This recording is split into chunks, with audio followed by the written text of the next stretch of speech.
아멘. 아멘. 샬롬. 샬롬. 제가 아까 올 때는 비가 엄청 많이 와서 걱정을 많이 했는데 다행히 비가 그쳐서 좀 위안이 되었습니다. 오늘 예배자의 자리에 서신 여러분을 환영합니다.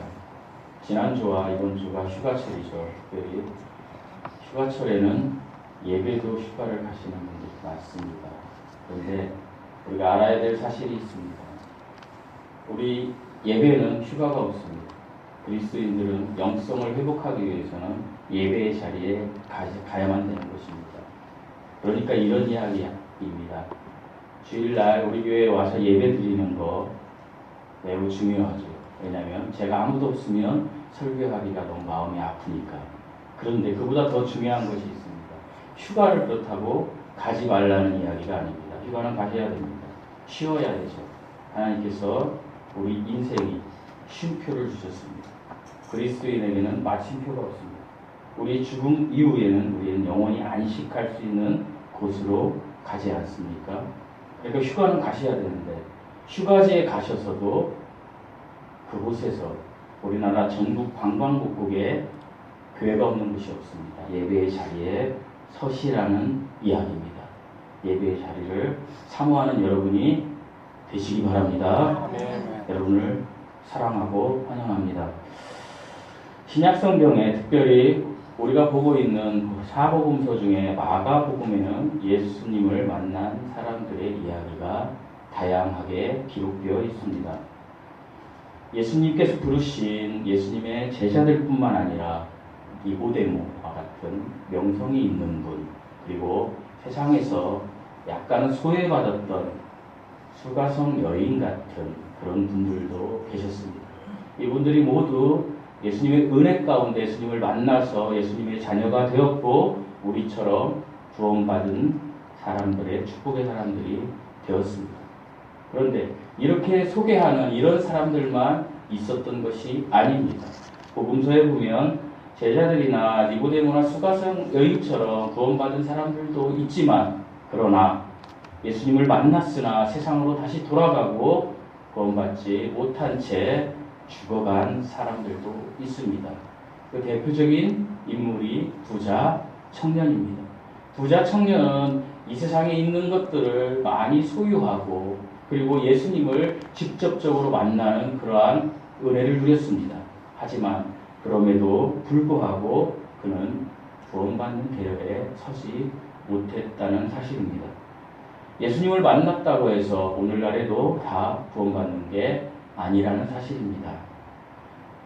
예수님을 만나고 영접한다는 것은 받아들인다는 것입니다. 예수님을 내 마음으로 받아들이고 그래서 그 믿음이 실제가 되어서 내 삶에 예수님을 주인으로 모셔야 구원받은 자녀가 되는 것이요 구원받은 자의 삶이 되는 것입니다. 예수님을 모시는 인생과 예수님에 대하여 그냥 아는 인생은 같은 것 같지만 매우 다릅니다. 예수님을 믿는 인생은 구원받은 자녀고 축복의 자녀입니다. 하지만 예수님을 그저 아는 인생은 저주받은 인생으로 그냥 끝난다라는 이야기입니다. 지난주에 우리가 살펴보았던 대표적인 그 저주받은 피조물이 우리 성경에 나오는 귀신. 신학적으로 보면 타락한 천사, 부정한 영들이 그런 존재였습니다. 그들은 누구보다도 예수님을 더 잘 알았습니다. 세상 사람들은 예수님의 복음을 듣고 그가 행한 기적을 보았을 때 저분이 메시아이시구나. 저분이 창조주이시구나. 저분이 우리가 그렇게 기다리는 우리의 구원자이시구나. 그렇게 알았습니다. 그것도 소수만. 하지만 귀신들은 그냥 예수님을 보기만 하여도 예수님께서 창조주 하나님인 것을 알았다는 이야기입니다. 그럼에도 불구하고 이 귀신들은 구원받지 못한 채 이제 그들이 정해진 곳, 그 불못으로 가게 된다는 사실입니다. 사랑하는 성도 여러분, 우리가 사는 이 세상에도 영화나 소설이나 특별히 예수님을 믿지 않는 사람들 그리고 교회를 다니지 않는 사람들도 성경을 통해서 역사서를 통해서 한 번쯤은 예수라는 사람에 대해서 알고 있는 사람들이 굉장히 많습니다. 그런데 그분들은 구원받은 사람들이 아니라는 것입니다. 예수님을 아는 것에 대한 거기까지 멈추는 예수님을 아는 것으로만 멈추는 그 지식은 삶의 주인이 내가 되는 것입니다. 그런데 예수님을 받아들여 모시고 그리고 그 믿음이 실제가 돼서 삶의 주인이 예수님이 되는 사람이 그리스도인이 되는 것입니다. 여러분의 삶의 주인은 나입니까? 아니면 예수님이십니까? 이것을 보면 내가 예수님을 믿는 사람인지 받아들이는 사람인지 아닌 사람인지를 알 수 있다는 것입니다. 사랑하는 성도 여러분, 여러분의 정직한 마음, 정직한 영을 놓고 여러분이 어떤 위치에 있는 사람인지 이 시간 생각해 보시기 바랍니다. 예수님을 주인으로 모신 사람들의 공통점은 이와 같습니다. 그들은 성령과 말씀의 역사가 있습니다. 말씀을 사모합니다. 그리고 하나님의 말씀을 더 읽고 그리고 하나님께서 말씀하신 그 복음을 더 전하고 그리고 삶에서 실천하려고 애씁니다. 이런 사람이 대표적으로 예수님을 받아들인 사람들의 삶의 모습입니다. 그리고 이런 사람들은 또 이런 마음을 가지고 있습니다. 예수님을 받아들이기 전에는 내가 이런 행위를 해도 내 죄가 없는 것처럼 화인 맞은 양심인 것처럼 살았지만 예수님을 받아들인 사람들은 내 삶에서 늘 내 양심에 자각심이 드는 것입니다. 이런 것입니다. 내가 예전에는 이 일을 했는데도 아무렇지도 않았습니다. 그런데 내가 이 일을 하는데 양심에 거리낌이 있습니다. 내가 이 일을 하면서도 예수님을 믿는다라고 이야기할 수 있는 사람인가? 이렇게 힘든 마음을 가진 사람들이 있습니다. 이런 분들이 예수님을 받아들이고 모신 인생들입니다. 저는 오늘 본문을 통해서 예수님을 모신 인생에는 어떤 삶의 변화가 일어나는지 두 가지를 가지고 여러분과 은혜를 나누고자 합니다. 예수님을 실제로 받아들인 인생, 믿음이 실제가 된 인생에는 첫째로 따라서 해보시겠습니다. 문제가 해결됩니다. 문제가 해결됩니다. 우리 인생에는 두 가지 문제가 있습니다. 제가 설교 시간에 자주 이야기하지만 우리가 태어납니다.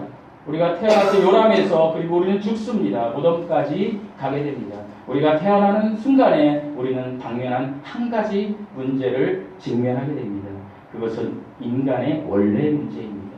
그리고 그 문제를 지나가서 우리는 삶의 문제가, 삶의 현실적인 문제가 우리에게 다가옵니다. 이 사실을 견지하고 이 문제가 어떻게 해결되는지 은혜를 나누고자 합니다. 우리 30절 말씀을 다 함께 읽어보시겠습니다. 30절 말씀입니다. 30절, 31절 말씀입니다. 시작. 시몬의 장모가 열명으로 누워있는 자 사람들이 곧 그 여자에 대하여 예수께 여짜온대 나아가사 그 손을 잡아 일으키시니 열방이 떠나고 여자가 그에게 수종됩니다. 시몬과 안드레의 시입니다. 시몬과 안드레는 형제지간이었습니다. 안드레는 시몬의 동생이었습니다. 시몬은 누구입니까? 베드로입니다. 베드로의 이름은 시몬 아니면 베드로 아니면 게바로 읽혀지고 있습니다. 천주교에서는 그들의 일대 교황이 베드로라고 이야기합니다. 어찌되었건 베드로는 예수님의 12 제자 중에 가장 우선시되는 제자라고 많은 신학자나 사람들이 이야기합니다. 이 베드로의 동생이 안드레였습니다. 시몬과 안드레는 일찍이 아버지를 유대사에 보면 여의었습니다. 그리고 그들은 이제 안드레는 그 아버지가 물려주신 그 집에서 이제 살게 되었습니다. 그러니까 이 시몬과 안드레의 집이라고 표현된 것은 시몬과 안드레의 공동 재산이었던 것입니다. 이 공동 재산에 이제 시몬이 그의 장모님을 모시고 살았었습니다. 예수님의 12 제자들 중에 부인이 있었다라고 가장 많이 표현되는 사람이 베드로입니다. 이 베드로와 이 시몬의 집에 시몬과 안드레의 집에 이제 예수님께서 들어가시게 되었습니다. 그런데 이 집에 한 가지 문제가 있었습니다. 어떤 문제가 있었습니까? 베드로, 즉 시몬의 장모님이 열병이 걸렸습니다. 심한 병이 그어서 열병이라는 것은 오늘날 말하면 우리가 열이 이렇게 많아서 머리가 아픈 병 그 정도로 하시면 되겠습니다. 근데 너무 많이 아팠던 것 같습니다. 그랬을 때 누가 그 장모님 시몬 베드로의 장모님에 대해서 예수님한테 이야기했다라고 합니까? 사람들이 이야기했다라고 합니다. 많은 사람들이 시몬과 안드레에 대해서 관심을 가지고 있었습니다. 그리고 그 장모님이 아픈데 그 장모님을 치료할 수 있는 분은 오직 예수님이라는 것. 그 문제를 해결할 수 있는 분은 예수님이라는 사실을 알고 있었다라는 사실입니다. 그래서 예수님께서 시몬의 집에, 시몬과 안드레의 집에 들어가시게 되었습니다. 그리고 들어가셔서 그 집의 문제인 장모의 열병을 1장 31절에 보면 이렇게 기록하고 있습니다. 그 손을 잡아 일으키시니, 그 시몬 베드로의 시몬의 장모님의 손을 잡아 일으키니 이야기입니다. 근데 일으켰을 때 우리가 어떤 앉아있는 사람을 손을 잡아 일으킬 때 강압적으로 세게 일으키면 어떻게 되겠습니까? 그 사람이 힘들지 않겠습니까? 그래서 마태복음 8장 15절에서는 좀 더 이 상황을 상세하게 이렇게 표현하고 있습니다. 그의 손을 만지시니, 그의 손을 터치했다라는 것입니다. 그 부드럽게 섬세하게 사랑을 담아서 예수님께서 시몬의 장모님의 손을 잡고 터치하고 그에게 안수하시고 고쳐 주셨다는 것입니다. 예수님이 터치되면, 오늘날 하나님의 말씀이 터치되면 모든 문제가 해결된다라는 이야기하고 같습니다. 사랑하는 성도 여러분, 사람이 살아서 움직일 때 그곳에는 항상 문제가 있습니다. 제가 첫 번째 문제 해결의 말씀에 들어가기에 앞서서, 여러분이 읽기에 앞서서 이야기하지 않았습니까? 사람은 태어나면서 바로 문제가 생긴다라는 얘기입니다. 우리가 살면서 우리 주변에 문제가 없는 개인, 저나 여러분이나 가정이나 교회나 어떤 직장은 없습니다. 저는 지난주에 사람들을 통해서 제가 어떤 문제 때문에 굉장히 힘든 일을 겪었습니다. 저는 교회에서 목사입니다. 저희 집에 가면 아버지이고 아들입니다. 그리고 제가 직장에 가면 직원입니다. 근데 저는 직원으로 일을 하면서 어떤 직원들의 업무를 평가하는 일을 제가 맡고 있습니다. 어떤 팀 간에 평가하는 일을 맡고 있습니다. 평가를 하다 보니까 저는 공정하게 한다고 하지만 평가받는 사람들 입장에서는 굉장히 불합리하다라고 생각하는 부분이 있는 것 같습니다. 그것 때문에 언쟁이 벌어졌습니다. 그래서 제가 굉장히 심한 좀 힘듦이 있었습니다. 사람들은 이야기합니다. 이영국은 목사이니까, 저는 직장에서도 목사인 걸 알고 있습니다. 공정하게 할 것이다. 정직하게 할 것이다. 그걸 알고 있습니다. 그리고 제가 회의할 때마다 제가 이렇게 얘기합니다. 마지막에 저희 상무님께서 리뷰하는 시간을 하나씩 주신다면 저는 정직하게 평가하도록 하겠습니다. 공정하게 하도록 하겠습니다. 그러나 상을 못 받는 사람 입장에서는 공정하지 않다라고 느낄 수 있다는 것입니다. 이와 같이 모든 사람은 문제에 직면해서 살고 있었습니다. 저도 지난주에 그 문제 때문에 얼마나 힘들었는지 모릅니다. 차라리 내가 이 평가 담당에서 그냥 영업하는 사람으로 가면 어떨까, 이런 마음을 가지기까지 심한 마음이 있었습니다. 여러분도 작거나 크게 이런 문제들이 있을 것입니다. 다 있을 것입니다. 문제 없는 사람이 어디 있습니까? 아마도 제 안에도 저에 대한 불만과 문제가 있을 것입니다. 여러분도 여러분이 사랑하는 사람에 대한 불만과 문제가 있을 수 있습니다. 문제가 없는 유일한 곳은, 따라서 해보시겠습니다. 문제가 없는 유일한 곳은 묘지입니다. 죽은 사람에게만 문제가 없는 것입니다. 죽은 사람에게는 문제가 더 이상 없습니다. 죽은 사람에게는 어느 곳으로 가냐, 이것이 결정되고, 그리고 문제가 없습니다. 살아있는 모든 것에는 문제가 있습니다. 허다못해 우리 집에 사는 강아지도 문제가 있습니다. 우리 식구들만 맛있는 것을 먹으면 그 아이가 시름에 빠집니다. 어떤 문제입니까? 자기들만 먹고 나는 안 준다. 이게 그 강아지의 문제가 아니겠습니까? 모든 살아있는 생물에는 문제가 있는 것입니다. 산다는 것 자체가 문제와 더불어 가는 것을 의미한다라는 이야기입니다. 문제가 없기를 바라는 인생, 이 사람은 더 피곤한 인생을 살 수가 있습니다. 그러면 문제가 우리 인생에 항상 따라다니는데 이 문제를 해결해야 되지 않겠습니까? 사랑하는 성도 여러분, 사람의 첫 번째 문제는 구원의 문제입니다. 은혜하고 태어나면 그 아이에게는 구원의 문제, 죄사함의 문제, 예수님의 하나님의 형상을 잃어버려서 하나님의 형상을 회복할 그 문제가 모든 사람에게는 태어나면서부터 직면한 문제라는 것입니다. 그것이 가장 중요한 문제라는 것입니다. 그것이 가장 우선시되는 문제라는 것입니다. 그래서 교회가 존재하는 것이고 저와 여러분같이 구원받은 그리스도인들이 예배드리고 영성을 회복해서 세상에 나가서 구원받지 못한 사람들에게 복음을 전하는 것입니다. 왜요? 아직도 구원받지 못한 사람들이 그 문제의 해결을 받지 못했기 때문입니다. 그러면 왜 그 문제가 생겼습니까? 죄인이기 때문에 그 문제가 생긴 것입니다.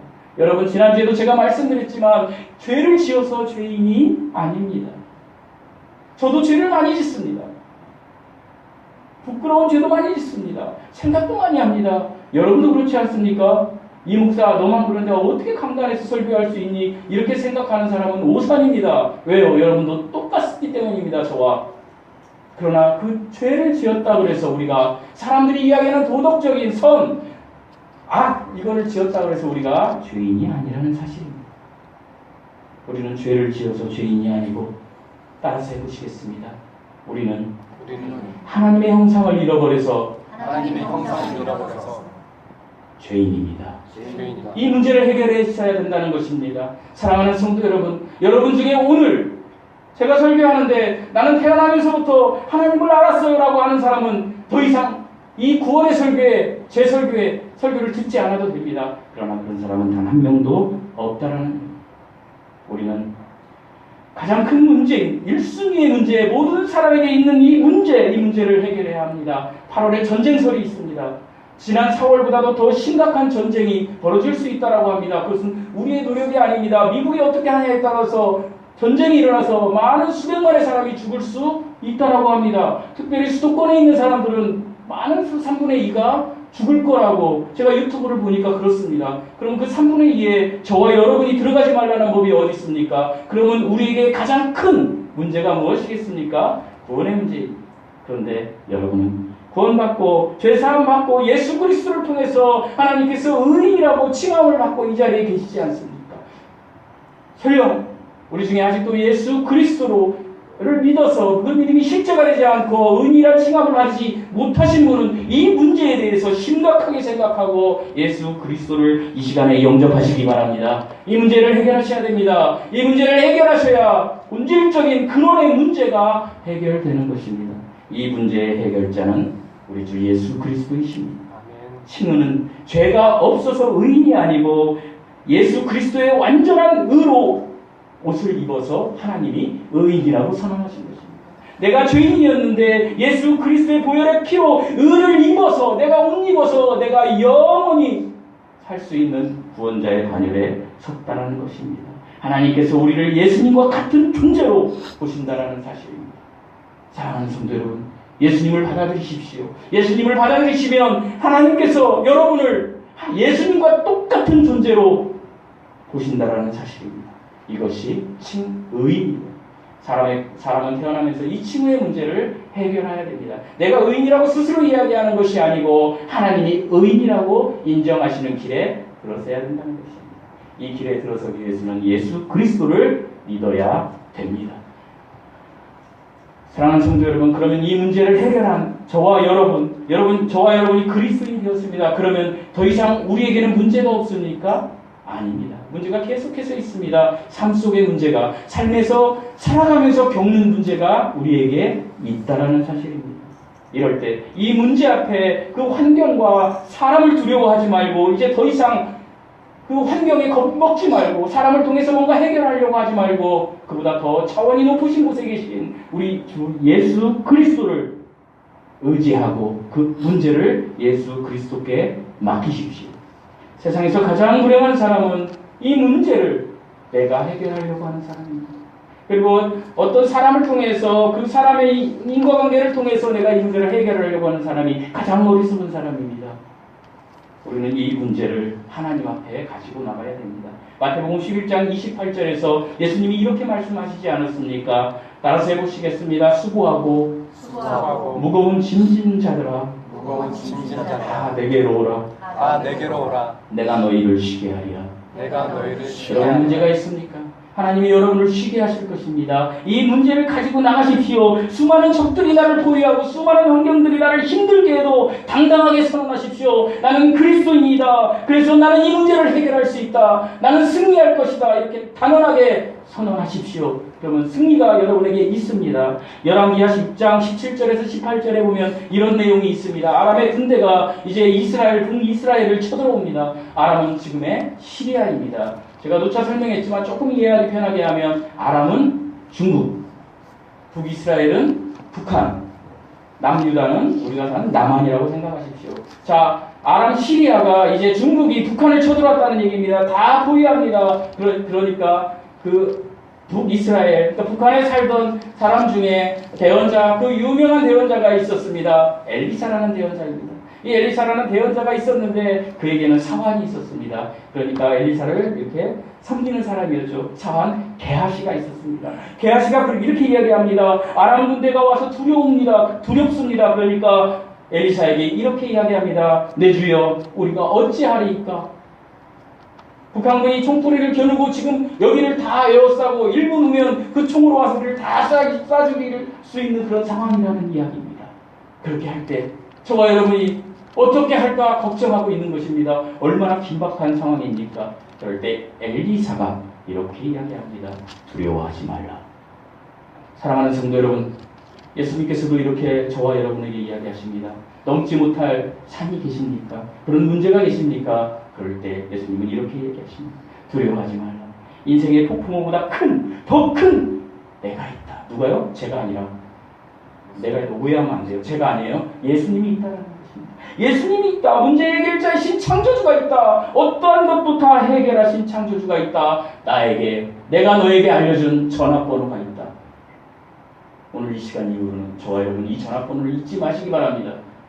따라서 해보시겠습니다. 예수님의 이성찬 군, 네, 따라서 하세요. 이성찬 군이 곧 군대 갑니다. 졸지 못하게 하려고 제가 오늘 많이 따라서 하게 하니까 다른 분들은 오해하지 마십시오. 예수님의 전화번호는 이성찬 군 특별히 죄송합니다. 설교 시간이 이렇게 하면 안 되는데 사적인 그런 마음을 품으면 안 되는데 제가 그런 사적인 마음이 많이 듭니다. 이제 군대 가니까 이걸 잊지 마십시오.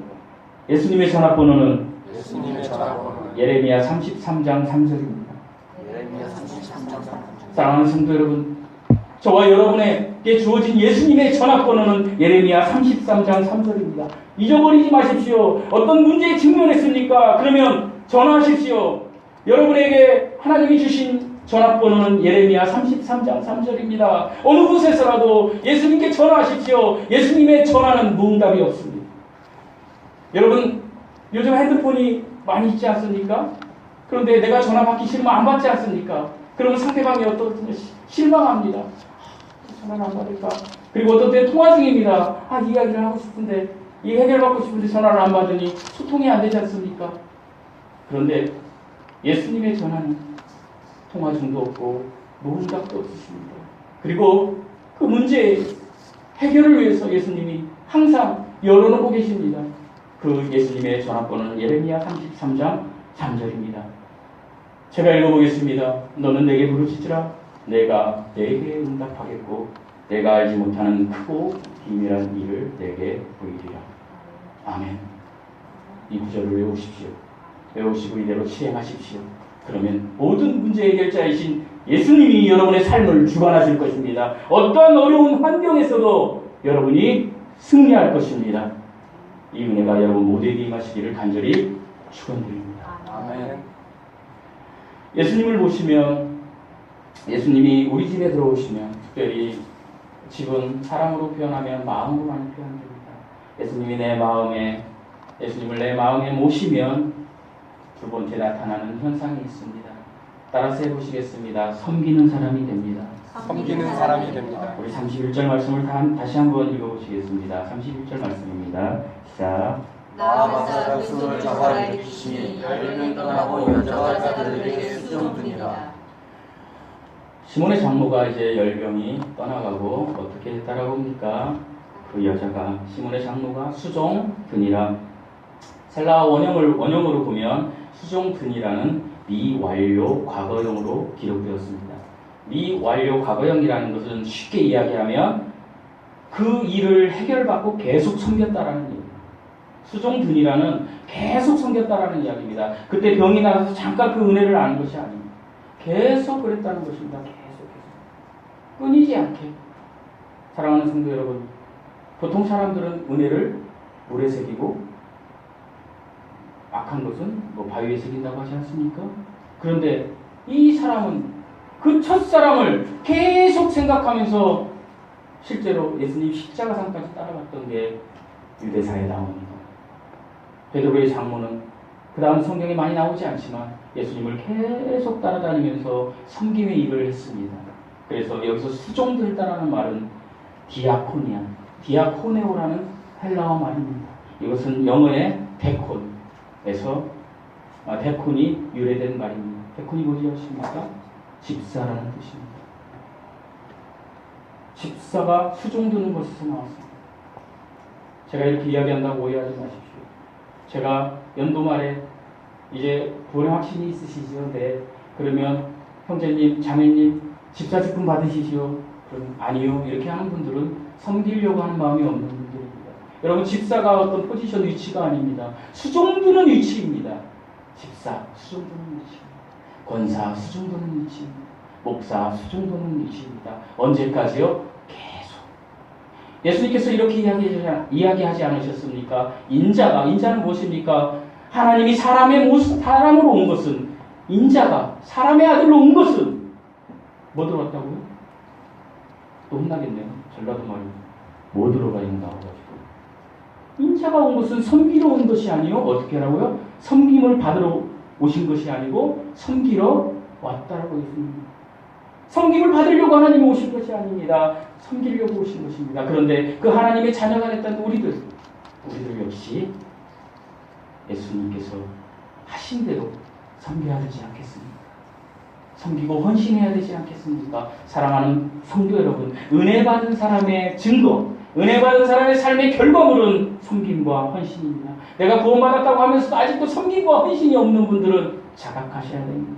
회개하셔야 됩니다. 사탄은 우리를 유혹합니다. 그리고 세상을 섬기게 합니다. 예배드려. 그래, 예배드려. 1시간 끝나면 세상의 돈과 명예와 그리고 더 네가 이익을 취하는 것에 네가 달려가야 돼. 이렇게 이야기하는 것입니다. 그런데 예수님은 계속 이야기하십니다. 그것이 아니다.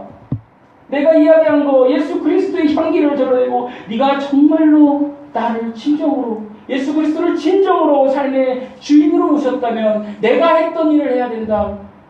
그런데 예수님이 했던 일이 무엇입니까? 섬기는 일이었습니다. 사람을 섬기는 일이었습니다. 아내를 섬기십시오. 남편을 섬기십시오. 자녀를 섬기십시오. 아버지를 섬기십시오. 그리고 동료를 섬기십시오. 이것이 그리스도인이 예수님과 함께 가는 바른 길이요 섬김의 길입니다. 그런데 우리는 이 바른 길, 섬김의 길을 가기 전에 사람을 섬기는 일을 하기 전에 우리가 먼저 섬겨야 될 일이 있습니다. 그것은 예수 그리스도를 섬기는 것입니다. 내 삶 속에 예수님을 섬기는 것을 최우선의 일로 해야 된다는 것입니다. 그런데 예수님을 섬기는 일은 무엇입니까? 그것은 소외된 이웃들을 예수님과 같이 섬기는 것입니다.